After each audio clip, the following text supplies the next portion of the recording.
Okay so जय Hind everyone. जय Hind sir. तो इसको पास ले आओ धीरे धीरे करके।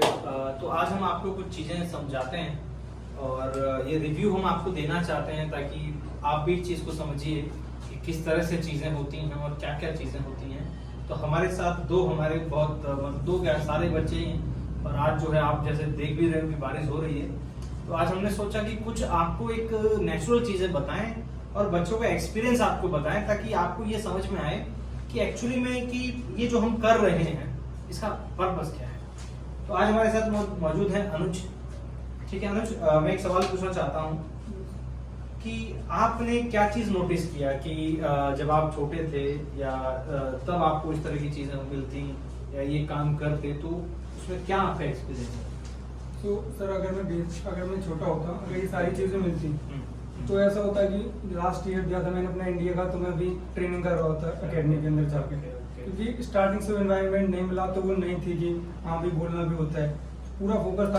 पहले हम बच्चे के बारे में आपको बताते हैं कि ये जो बच्चा है 3 टाइम्स एनडीए का रिटन क्वालिफाई किया है और जो है कौन सा एग्जाम में भूल जाता हूँ मैं, जेई मींस का जो है बताओ कितना क्या है, बताओ इस बार। All India rank 8388। हाँ, तो इतना रैंक इन्होंने लिया है, ये तो मेरे को इस पर कोई नॉलेज नहीं है। ठीक है, तो अब आप एक चीज देखिए कि आपको इतना सब कुछ यानी कि इतना इंटेलिजेंट होने के बावजूद भी आपको क्या प्रॉब्लम आ रहा है और किस तरह से आपको लग रहा है, और आपने पूरा स्कूलिंग भी कर लिया है, तो फिर आपका कहाँ पे क्या प्रॉब्लम रह रहा है वो आप बताइए।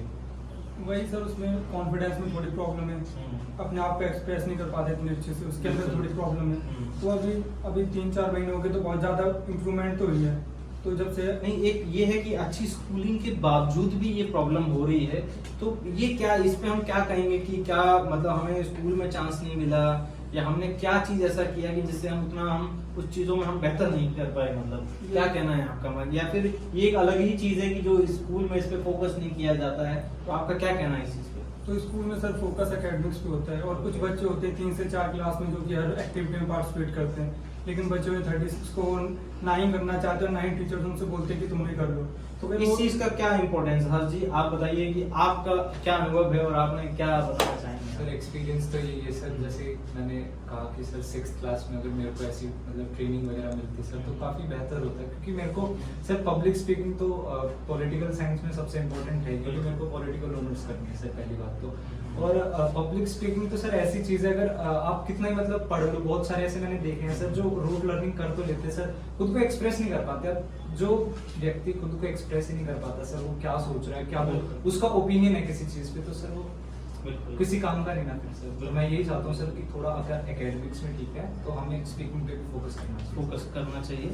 और मेरे कहने का मतलब ये है कि समय पे जैसे बच्चा जब छोटा रहता है तो उसके अंदर डर और झिझक जो होता है वो बहुत आसानी से खत्म किया जा सकता है, और उसको क्योंकि जब बच्चा बड़ा हो जाता है तो फिर उसको ये रहता है कि अगर हम कहीं जाएंगे तो लोग हमसे क्या बोलेंगे। सर आपकी इस बात से वैसे बिल्कुल सहमत हूं, क्योंकि जब मैं फर्स्ट टाइम आया था सर, आपने क्या हमको मेरे साइड में बिठा दिया था सर, मैंने सर ये सोचा कि मैं 12th क्लास का बच्चा और ये कोई छोटा सा बच्चा क्या ही बोलेगा सर, और सर जब शुरू हुआ मैं चुपचाप बैठे सर, ये चुप नहीं हो रहा था। तो सर फिर मेरे को रियलाइज हुआ कि अगर मैं 12th में हूँ सर, ये छोटा मेरे से इतना जूनियर होके भी इतना सही बोल रहा है, काश मेरे को भी मतलब टाइम पे मेरे को ट्रेनिंग मिलती तो मैं भी आज बोल पाता सर। लेकिन एक और चीज है कि अगर हम बात करें इंग्लिश क्लास की बात करें तो इंग्लिश क्लास में तो हम टेंस टून्स ये सब चीजें हम पढ़ते हैं। तो इस क्लास में हमारा एक तरह से डिफरेंट रहता है। इस क्लास में क्या है कि हमारी जो क्लास है तो इसमें क्या है कि जैसे आर्मी वाले भी आते हैं, अगर एनडीए का कोई प्रिपरेशन कर रहा है वो भी रहता है, तो सारे के सारे जो है प्रिपरेशन कर रहे होते हैं।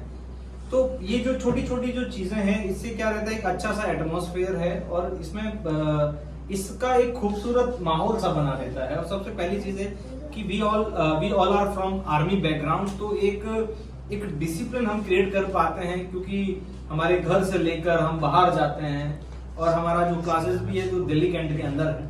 ठीक है, तो इस यानी कि इसकी एक खूबसूरती ये है कि चारों तरफ ही ये हरा भरा है, और दूसरी खूबसूरती ये है कि हर बच्चा डिसिप्लिन, हर बच्चे के अंदर डिसिप्लिन नहीं है तो आ जाता है, थोड़ा टाइम लगता है। हाँ जी, क्या आपका क्या कहना है इस बारे में? आप अपना जो है अपना पॉइंट ऑफ व्यू बताइए।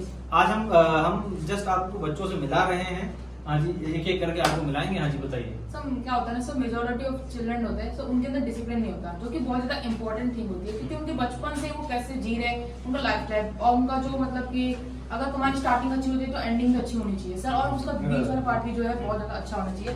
तो सर वही चीज हमारे सर इसी क्लास में सिखाई जाती है सर, कि जो सर इसकी खूबसूरती से सर मेंटेन करके रखती है। और सर सबसे अच्छी चीज है ना कि सर यहाँ जितने भी बच्चे हैं सबको पता है कि डिसिप्लिन में रहना है, क्योंकि अगर वो डिसिप्लिन में नहीं रहेंगे तो सबसे अलग लगेंगे। तो सर हमें एक तरफ से ऐसा मानना है कि जैसे हम बहुत ज्यादा डिसिप्लिन है, क्योंकि सर हमारे बचपन से ये बहुत जैसे अभी हम एक एग्जांपल लेते हैं, बेटा इधर आओ, आप भी इधर आओ। जैसे अभी हमारे ये दो नए बच्चे हैं, तो पहले अभी हम इन्हें कैसे ट्रेंड करेंगे, कैसे ट्रेंड किया जाता है इनको, मतलब ये जो है इनको किस तरीके से क्या चीज मेंटेलिटी जो है। देखिए दो चीजें बताता हूँ आपको। देखिए सबसे पहले हमारा जो फोकस रहता है बच्चे का कॉन्फिडेंस बढ़ाने के लिए फोकस रहता है, और दूसरी चीज क्या है कि बच्चों को डिसिप्लिन लाने के लिए, क्योंकि कभी कभी क्या होता है बच्चे झूठ भी बोलते हैं, तो फिर उन सब चीजों से क्या होता है कि बच्चा वर्क कर रहा है, नहीं कर रहा है, क्या कर रहा है, किस तरीके से कर रहा है, तो वहां पर वो जो है फिर गलतियां कर देता है। ओके चलिए, थैंक यू।